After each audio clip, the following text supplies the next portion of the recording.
We're not taught about emotions in school. Semicircle? That's right, it's the square hole. Okay, up next, the triangle. We know what hole that goes into, right? That's right, the square hole. We're not taught about emotions in school. And despite what the dentists may say, they're not so simple. And in fact, there's nuance to it. And if you wrap your head around some of these ideas, your understanding of yourself, of others, and the world will start to open up. I'm learning. And I'd like to introduce the concept that emotions have a flavor, a texture, a temperature, a shape, a sound, and a smell. Irritation starts off small, niggling, itching, vibrating, and as you increase the temperature, it becomes anger, which is a larger, more throbbing emotion. As you increase the temperature further, it becomes rage, which is starting to evaporate and splinter off and stretch out, and then when it eventually becomes fury, it's an explosion and an implosion at the same time. And depending on the shape and the flavor and the texture of this emotion will depend on how you interact with it appropriately. For throwing a bucket of water over a tiny electrical fire is not appropriate, whereas throwing a bucket of water over a small normal fire, it's absolutely fine. And I'd like to move on to a different emotion. A slightly more abstract emotion that you will feel often, that you probably haven't contended with a lot, and that's the emotion of anticipation. Nervousness and excitement are the same part of the brain, two different flavors of anticipation. And when the temperature and the intensity of this gets too much, it becomes chaos. And when chaos comes into play, the body's defense mechanisms will come out to play also. And for me, this is running away. Why are you running? Why are you running? For others, it could be passing it off into a different emotion, just moving it into anger or sorrow or sadness, or into humor and laughter. But they are not contending with anticipation. This emotion of variables, when there's other things, too many unknowns going on, we feel anxious excitement. And it's sometimes the positive thing.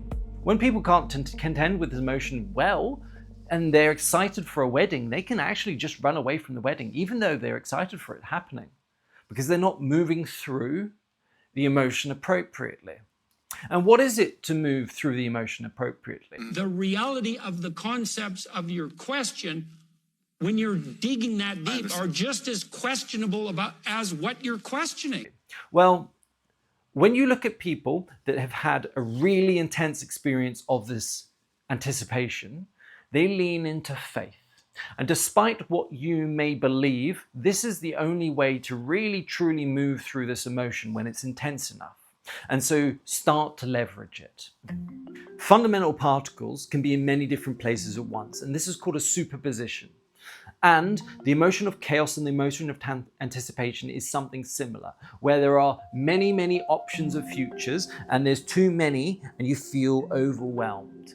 Yet, in this moment, you also have an ability to shift and lean it. And this is because, at a minimum, the placebo effect exists. And the medical industry has a foundation of applying it to its tests, so they know that it exists. This remarkable effect that your orientation of your mind can affect the outcome. Yes, Queen. And so, using this information, what are some tools that you can use to affect the outcome of the superposition of this chaotic state? First is to recognize you need to use faith. You need to use trust. You have to trust that the option is going to be well, regardless of what that outcome may be. And much like Friedrich Nietzsche says, Amor Fati, love of one's fate. This is a very important posture to hold when it comes to this emotion of chaos. There's an interesting parable where a man wins a horse and the town thinks he's lucky, and he says, we'll see. And his son was riding the horse and falls off and breaks his leg, and the town says, oh, that was very unlucky, and he says, we'll see. And then there's a military war, and the son doesn't go to it because he's injured, which ends up saving his life. We don't know the outcome of these things, and holding that posture of positivity moving through, not necessarily ascribing a moral quality to the superposition is important to moving through. And I believe the vocabulary you use is incredibly important, the words we choose. And we need to speak in a manner which is appropriate to the outcome that you want. Because speaking the other ways is feeding into the options. You limit the options that you allow yourself to speak. There are a million things going on, and some you have easy access to, and tend to them. Please tend to them.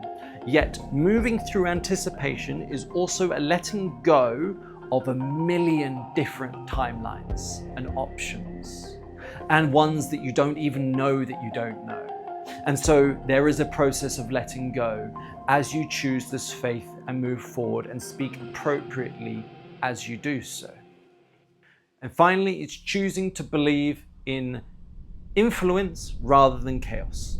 Because you might be able to have influence, and it might just be all chaos. But you have to irrationally believe in one of them. So believe in the one that allows you to actually move through. Because otherwise you're just stuck swimming in madness.